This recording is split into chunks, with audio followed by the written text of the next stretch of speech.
Rev up your engines!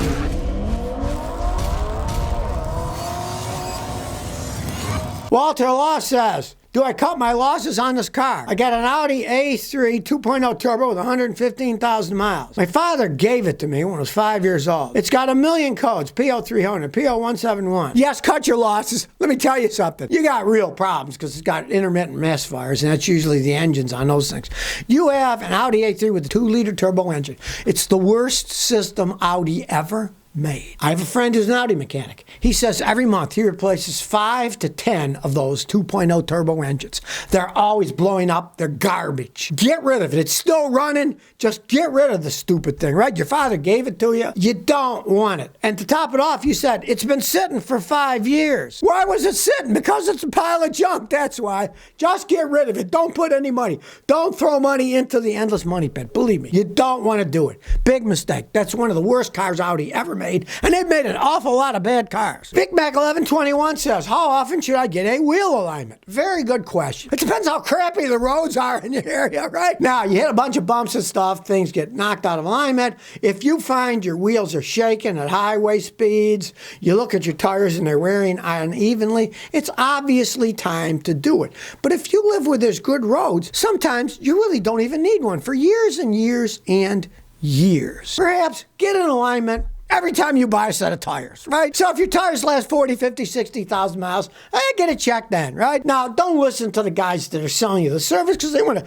sell you a service, right? It's like going in a shoe store, trying shoes. They ask the guy, do these shoes look good on me? Oh, yeah, man, those shoes look great. Make you look like $1 million, right? Every time you go in, they're going to tell you need an alignment, right? But you actually don't, unless it's shaking, pulling, or you see the tires are wearing out unevenly. And it's kind of a good rule of thumb, just get it done when you buy tires. You don't buy tires all that often either. If you're smart and you don't get suckered into buying stuff you don't need. Look at your tires. When they're down to the wear bars, where instead of having that wear bar, now it's flat with the tire, then it's time to get another tire. You could get an alignment then. Tracy Baltazar says, Scotty, my daughter has a 2013 Ford Focus hatchback.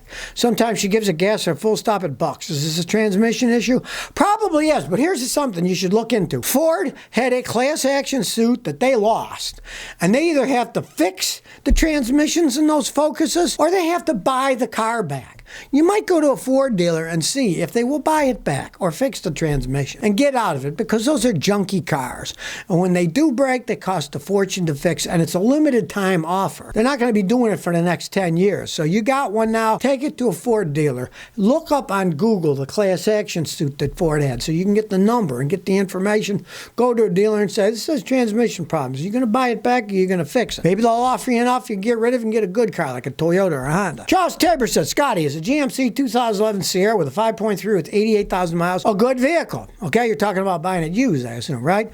Well, interestingly enough, 2 hours ago, a guy brought me the same exact vehicle. It was even a 2011 with a 5.3 V8, right? He was going to buy it. I went to it, I said, buy it. He's paying the guy $5,000 for it. Had a ding from somebody ran into something with a front bumper, but other than that, it shifted fine, didn't burn oil, the engine ran like a top. It could be a decent vehicle. But do like my customer did. Find a guy like me, a mechanic, to check it out, because he didn't trust the mechanics. He drove all the way from Alabama to Tennessee here because he didn't trust the mechanics in his area. And I told him, I said, buy it for $5,000, buy it. Someone says, Scotty, I'm planning on getting a new used vehicle.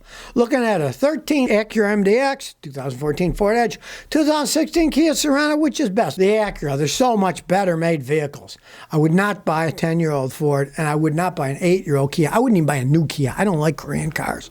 They don't hold up. Engines blow up. Transmissions go out. They start on fire. Look at all the recalls they've had recently. You want a mechanic to check out any used car, especially a complex Acura, but the Acuras are really well-made vehicles, and they hold up over time. They also hold their value, too, so it's not like you're going to buy something that's worth nothing a year later, because you're buying one that's, 11 years old. So it's already depreciated pretty far. Now it'll either stay its value or maybe even increase a little. Wolf Staley says, I have starter and warning light problems with my Chevy Uplander. It is part of the front brake and dash. The only way I can start it is to jump the crank relay. It's got a new starter. No other warning lights. How do I fix it? Realize it may be an 05, but it's still got an anti-theft system, right? You probably got a problem with your anti-theft system. Now, you say, when you jump your crank relay, it'll start right up. Rather than spend a fortune on an 05 piece of crap Chevy, get yourself a starter switch. right? You can mount it on the dash. Run power from the battery to the switch to that crank relay. And when you want to start it, you push that starter button. Bypass the rest of it. That's what I'd say to do.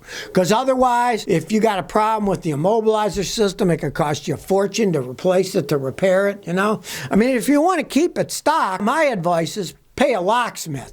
Locksmiths work a lot cheaper than mechanics do. And if you got a problem with the inner mobilizer system and the starting system and the key, he can fix it. But then again, it still might cost you $400 or $500. You can buy a starter switch so cheaply for $50 and just rewire it and drive it that way. It's an old beat up van anyways. Who cares what it looks like? The only Zan, he says, my Suburban shuts itself off when I'm driving. 2003 Suburban, 230,000 miles. It stalls out. Changed the alternator, didn't fix it. We took it to a shop, changed the fuel filter. Now, they can't find out what's wrong. What do you think is wrong? All right. Well, it's a worn-out Suburban. Electronic stuff's always go bad. The only way you can really tell what's wrong, you get a guy like me, hook up his fancy scan computer, drive it till it dies. That computer memorizes the data when it died. Then we analyze it. Maybe it is the crankshaft position sensor. Then we'd see the data dropped off of it, and we'd replace the sensor. There's all kinds of things that can do that. Fuel pump, a million things. You can't just guess. But if you do want to guess with the crankshaft position sensor.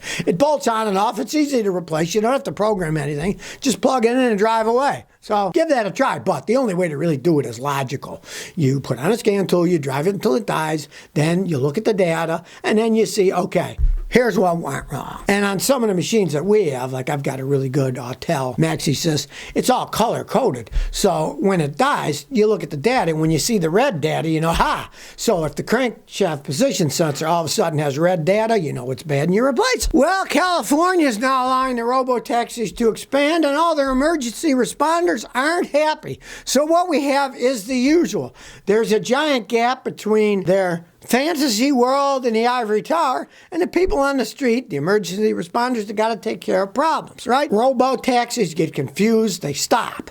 So then the traffic's jammed up, and guess what? The emergency responders, fire trucks, ambulances can't get through because the stupid robo-taxis are blocking them. Well, of course, it is San Francisco, the city of lunatics, right? And I'm sure we got all these crazy left-wing politicians, oh, robo-taxis, great idea. And then the responders are saying, we can't make it through. We're having problems. Why are you allowing this? Well, it's because the politicians, that's their brave new world, the self-driving cars, Who knows who's putting payola in their back pocket? That is the problem with this crap. Artificial intelligence, self-driving machines, right?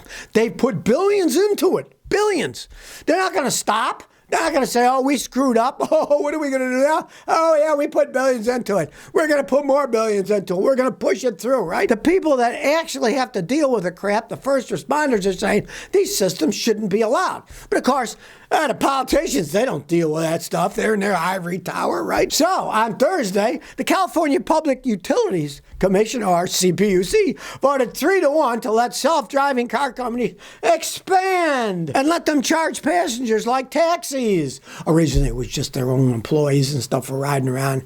Now they're going to let them actually go out and get paying, because they want to make money out of the long run. They want paying customers, not just the people that work for the company. Now, hilariously enough, the public commented on this for 6 hours. When they do stuff, it's open to the public, right? And most of that testimony is about how autonomous vehicles have impeded emergency operations in the cities. But of course, they don't care because they're politicians, right? And somebody's greasing their palms somewhere. Now, the police and fire department, they all talked about it.